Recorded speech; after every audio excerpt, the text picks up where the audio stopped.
Hello बच्चों, नमस्कार। मैं सूर्य के पद क्रमांक 9 की व्याख्या इस वीडियो में करूँगा। 9, 10 और 11 तीनों पदों की व्याख्या इसी पद में कर दूँगा। एक ही वीडियो में इसे पूरा देखेंगे। ऊधौ जाहु तुमहि हम जाने। उद्धव जी श्री कृष्ण का संदेश लेकर के आए हैं गोकुल में, और ये सबसे उनका संदेश कहते हैं। जिनसे जिनसे श्री कृष्ण ने कहने को कहा है उनसे कहते हैं, और अपनी बातों को जब बताते हैं तो गोपियाँ उनका मजाक उड़ाती हैं उद्धव का। कहती हैं कि हे उद्धव, उद्धव जाहूँ तुमहि हम जाने। श्याम तुमहि आँखों नहीं पठियो, तुम हो बीच भुलाने। तुम हो बीच भुलाने। उद्धव जाहु तुमहि हम जाने। ब्रज नारिन सो जोग कहत हों, बात कहत न लजाने। बड़े लोग न विवेक तुम्हारे, ऐसे भय अयाने। उद्धव जाहु तुमहि हम जाने। हम सो कहिलई हम सही कह, जिय गुनि लेहु सयाने। कहाँ अबला कहाँ दशा दिगंबर, मस्ट करो पहिचाने। उद्धव जाहु तुमहि हम जाने। उद्धव जाहु तुमहि हम जाने। साच कहो तुम कौ अपनी सो, बूझति बात निदाने। सूर श्याम जब तुमहि पठायो, तब न कहूँ मुस्काने। उद्धव जाहु तुमहि हम जाने। गोपियाँ कहती हैं कि हे उद्धव, जो तुम श्री कृष्ण का संदेश लेकर के आए हो और हमें योग साधना करने की बात कहते हो, तुम जाओ, हम लोग तुमको खूब भली भांति जानती हैं। तुम यहाँ से चले जाओ, हम लोगों को उनका संदेश मत कहो, सुनाओ। श्याम तुमहि ही आँख नहीं पठयो। श्याम मने श्री कृष्ण, तुम वही मने तुमको, हिया मने यहाँ को नहीं पठियो। श्री कृष्ण तुमको यहाँ नहीं भेजे हैं, पठियो मने भेजे नहीं हैं। तुम हो बीच भुलाने, तुम तो बीच में ही आकर के रास्ता भूल गए और भूल करके हम लोगों के पास चले आए। ब्रज नारिन सो जोग कहत हों, बात कहत न लजाने। ब्रज नारिन सो जोग कहत हो। ब्रज नारियों को तुम जोग करने के लिए कह रहे, योग करने के लिए कह रहे हो, योग करने के लिए कह रहे हो। यहाँ तो हम सभी ब्रजवासी श्री कृष्ण के रंग में रंगाए हैं। ये बात कहने में तुमको लज्जा नहीं आती? हमको योग करने के लिए कहते हो, ये बात कहने में तुम्हें लज्जा? बात कहत न लजाने, ये बात कहने में तुमको लज्जा नहीं आती? बड़े लोग न विवेक तुम्हारे, ऐसे भय अयाने। तुम बड़े लोग हो, इतने बुद्धिमान हो करके भी तुम्हारे पास विवेक नहीं है, ऐसे मानो तुम आयाने अनेरिया जैसे हो गए हो, मानो तुमको कुछ समझ में ही नहीं आता है। इतना बुद्धिमान होकर के तुम विवेकहीन हो गए हो। न विवेक तुम्हारे ऐसे भय आयाने, ऐसे बावरे जैसी बात करते हो। हे उद्धव, तुम विवेकहीन हो गए हो। हम सौ कही लई हम सही कह, जिय गुनी ले हूँ सयाने। हम सो कहीं, हमसे कहे, लई हम सही, तुम हमसे कहे, हम लोगों ने उसे सह लिया। जिय गुनी ले हूँ सयाने, ये बात कहने से पहले हे सयाने, हे बुद्धिमान, हे विद्वान, हे पंडित उद्धव, तुम्हें यह बात कहने से पहले अपने जी में, हृदय में गुण लेना चाहिए, उसे समझ लेना चाहिए, उसको सोच विचार लेना चाहिए। जिय गुनी लेहु सयाने, हे सयाने, सयाने का मतलब बुद्धिमान व्यक्ति, होशियार को सयाना कहा गया है। तो जिय गुनी लेहु सयाने, अपने हृदय में इसे हेर गुण करके इस बात को तब हमसे कहना चाहिए था। कहाँ अबला कहाँ दशा दिगंबर, मस्ट करऊ पहचाने। जिस योग की बात तुम करते हो, कहाँ अबला, हम कहाँ अबला हैं, कहाँ दशा दिगंबर, और कहाँ वो दिगंबर। दिगंबर का मतलब जिन लोगों ने दिशाओं को ही अपना वस्त्र बना लिया है, अर्थात योगी महापुरुष की बात कर रहे हैं। हम कहाँ अबला हैं, और जो तुम योग बता रहे हो वह दिगंबरों की व्यवस्था है, योग दिगंबर कर सकते हैं, हम तो अबला हैं। कहाँ अबला, कहाँ एक अबला नारी और कहाँ दिगंबर पुरुष। मस्ट करऊ पहचाने, ये बात कहने से पहले तुम्हें इन भेदों को पहचान लेना चाहिए कि योग हम अबलाओं के लिए नहीं है, योग तो दिगंबरों के लिए है। योग तो उनके लिए है जो पुरुष वर्ग में दिगंबर हैं, उनके लिए योग है। दिगंबर का मतलब जो नग्न वस्त्र, जो दिशाओं को अपना वस्त्र बनाते हैं, अर्थात नग्न रहते हैं। ये बात कहने में तुम्हें इन दोनों के बीच का अंतर पहचान लेना चाहिए। साच कहो तुम को अपनी सौ, बूझती बात निदाने। साच कहो तुमको अपनी सौ, तुमको हम लोग अपनी सौ दे करके कहती हैं, सच्ची बातें कहती हैं कि बूझती बात निदाने। निदाने का मतलब यह है कि तुम बात बिना बात समझे बूझे ही हम लोगों से बोले, कह दिए। बूझती बात निदाने, तुम बात को समझते नहीं हो।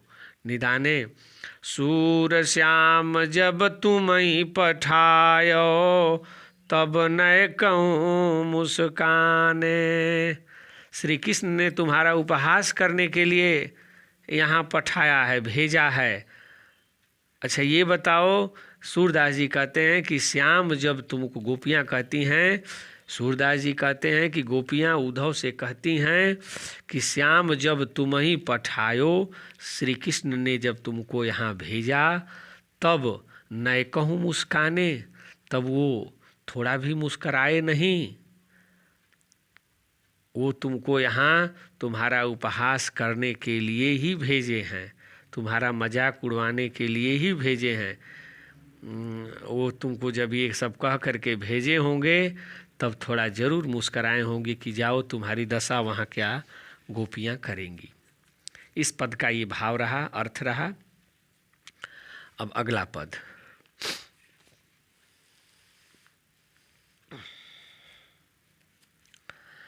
निर्गुण कौन देश को बासी, निर्गुण कौन देश को बासी। इस पद क्रमांक 10 में गोपियाँ उद्धव से कहती हैं, जब वो निर्गुण ब्रह्म का उपासना करने के लिए कहते हैं।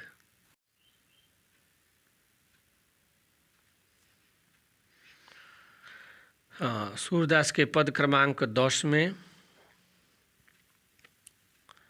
गोपियाँ, जब उद्धव जी गोपियों को निर्गुण ब्रह्म का उपदेश देते हैं, कहते हैं कि भगवान के सगुण स्वरूप तो अब वहाँ हैं, आप लोग निर्गुण ब्रह्म की उपासना करो, जो हम बताते हैं उस ब्रह्म की उपासना करो।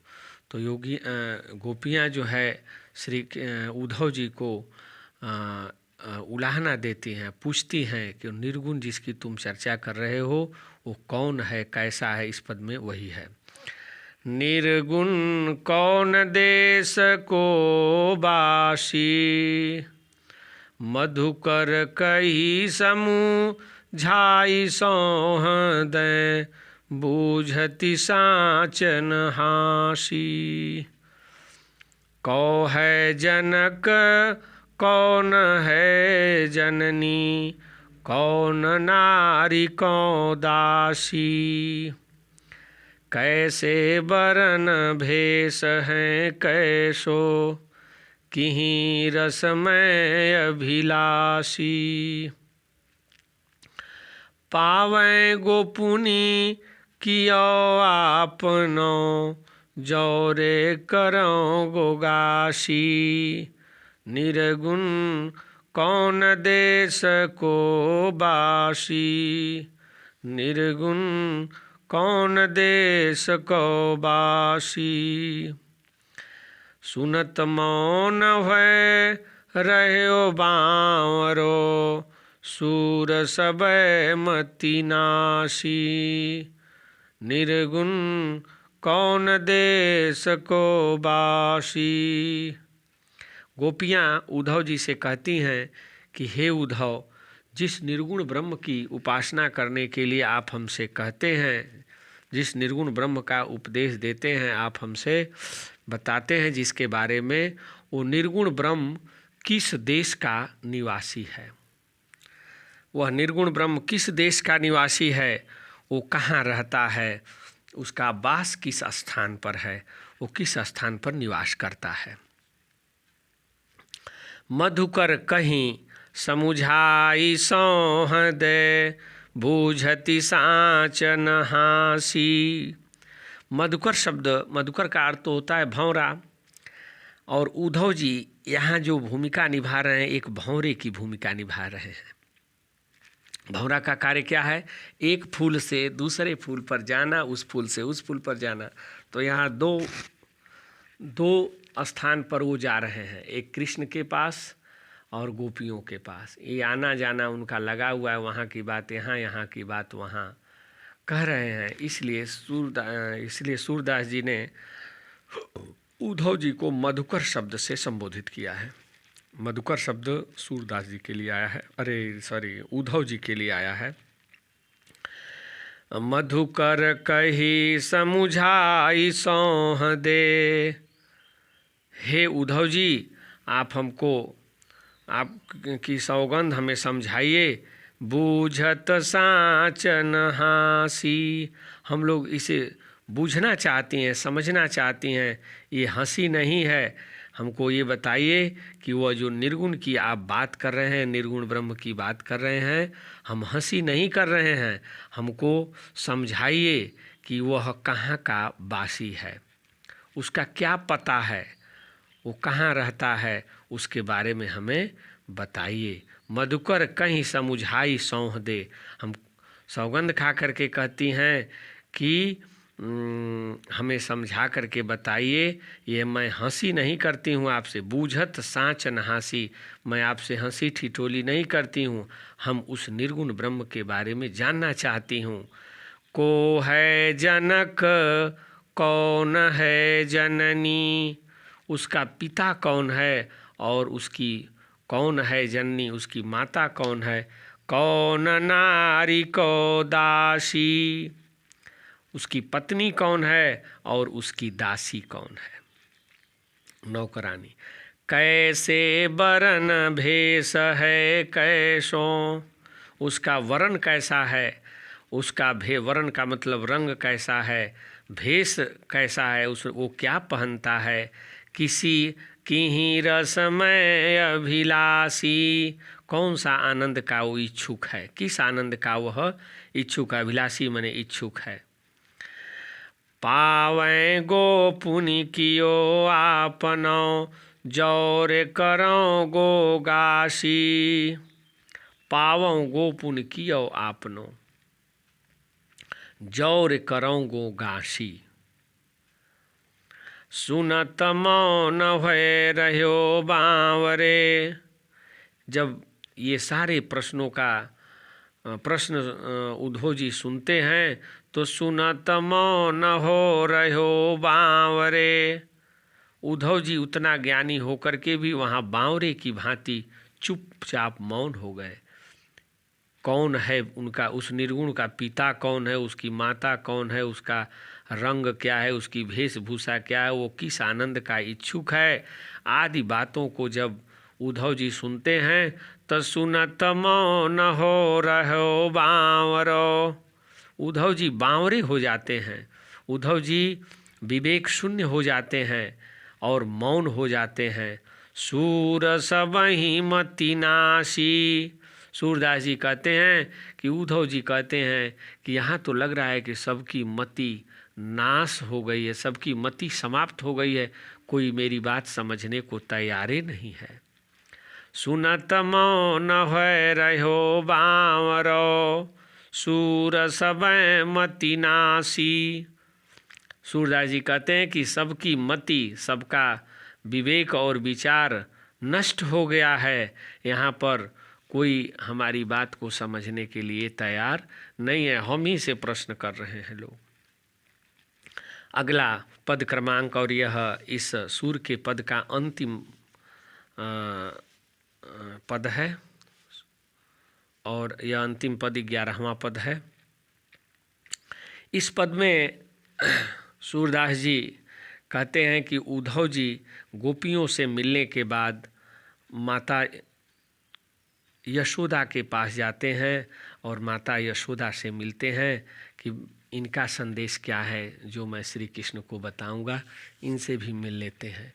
जब यशोदा माता से मिलते हैं तो यशोदा माता श्री कृष्ण के लिए, श्री कृष्ण को कुछ नहीं कहती हैं, वो तो देवकी माता को संदेश भेजती हैं और देवकी माता से कहती हैं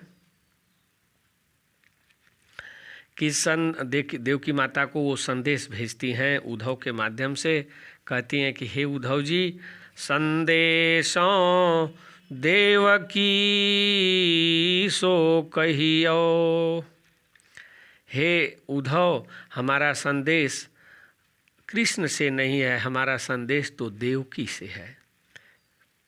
संदेशों देवकी सो कहियो, हाँ तो धाई तिहारे सूत की, मया करत ही रहियो। हाँ तो धाई,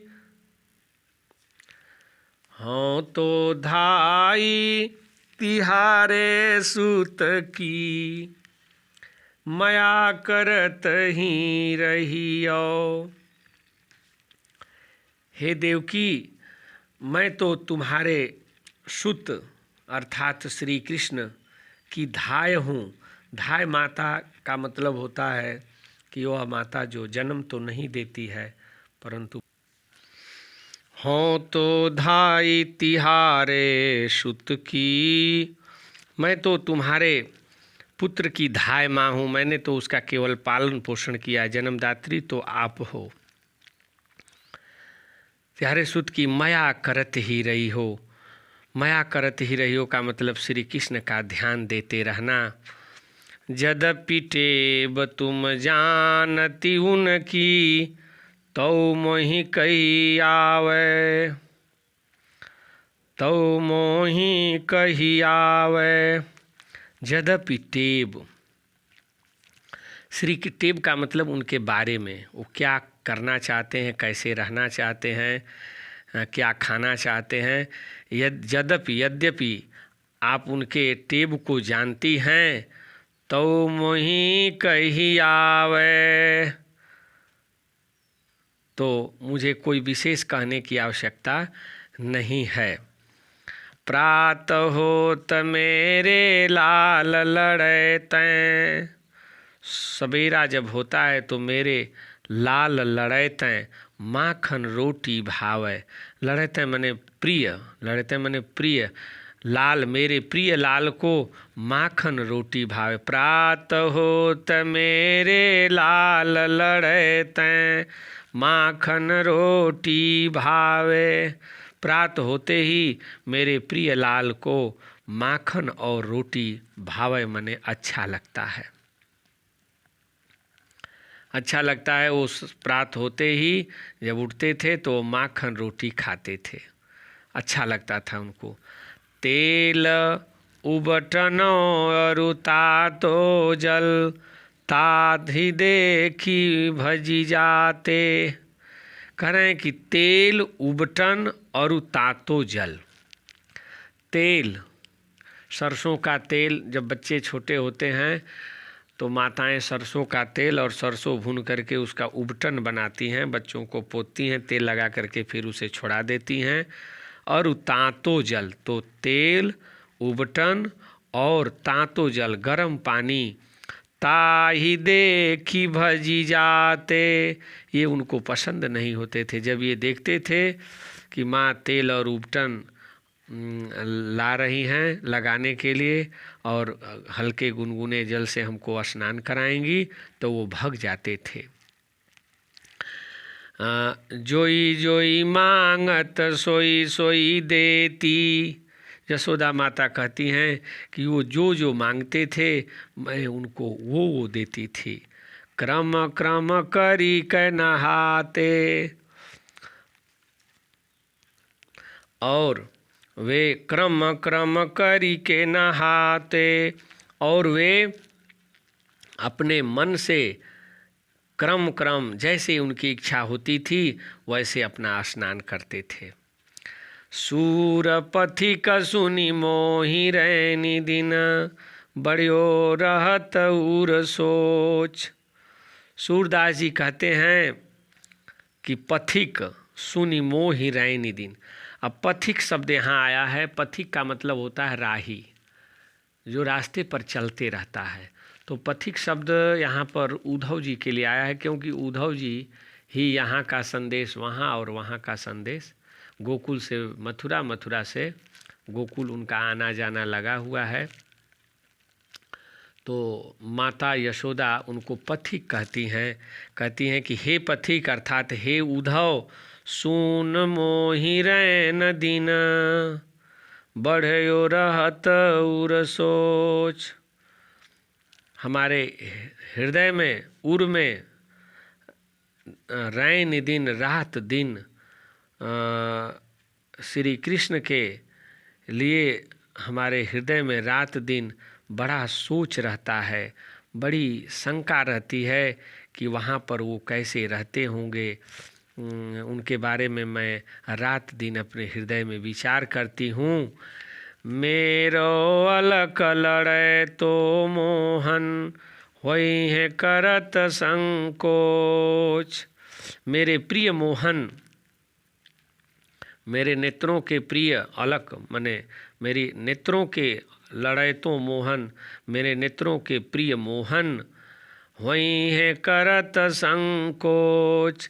जैसे यहाँ वो करते थे, हमसे कहते थे, हो सकता है कि वहाँ पर देवकी से ये सब करने में संकोच करते हों। इस चीज़ का हमें हमेशा सोच रहती है हमारे हृदय में।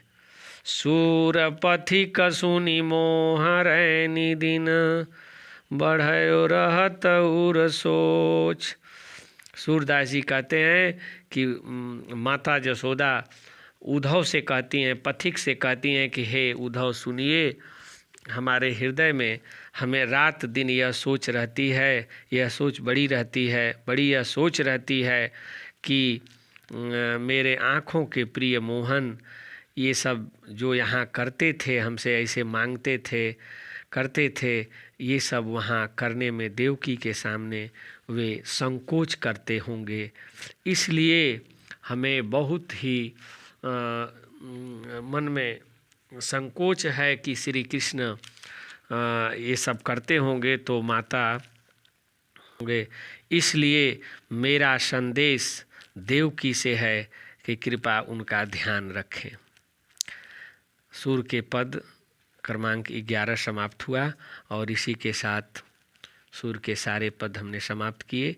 इनकी व्याख्या आप समझ लिए। अगले पद या इसी पद में समझें।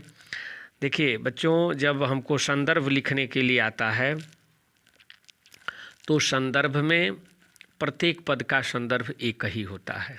जितने पद हम लोगों ने पढ़े 11, सबका संदर्भ एक ही होगा कि प्रस्तुत पद्यांश हमारी पाठ्य पुस्तक हिंदी काव्य में संकलित सूर के पद नामक पाठ से लिया गया है या पद नामक पाठ से लिया गया है। इसके रचयिता वात्सल्य रस प्रधान महात्मा सूरदास जी हैं और प्रसंग पदों का जो भाव है वो प्रसंग होता है। जैसे ये पद है, पद क्रमांक 11, इसका भाव यही है कि उद्धव जी जब माता यशोदा के पास श्री कृष्ण का संदेश लेकर के जाते हैं, बताते हैं, तो माता यशोदा उद्धव से कहती हैं कि हमारा संदेश कृष्ण को नहीं सुनाना है, हमारा संदेश देवकी को सुनाना है। मैं श्री कृष्ण की धाय माँ हूँ और देवकी उनकी जन्मदात्री हैं। तो उनको बताना हो सकता है कि हमसे श्री कृष्ण जो जो कहते थे उनसे ये सब कहने में संकोच करते हों, क्योंकि मैंने बचपन से उनको पाला पोसा था तो वो सब कुछ कहते थे और वहाँ बड़े हो कर के गए हैं, तो हमसे जो कहते थे वहाँ कहने में वो संकोच करते होंगे। इसी बात को का पश्चाताप माता यशोदा को है कि श्री कृष्ण संकोच न करते हों, ये संदेश जो है हमारा कह के उनको देवकी को सुनाना। ये इसका संदर्भ और प्रसंग हो गया। तो प्रसंग में जो है हमको ये लिखना होगा। इसी के साथ ही हमारा वीडियो समाप्त होता है। नमस्कार।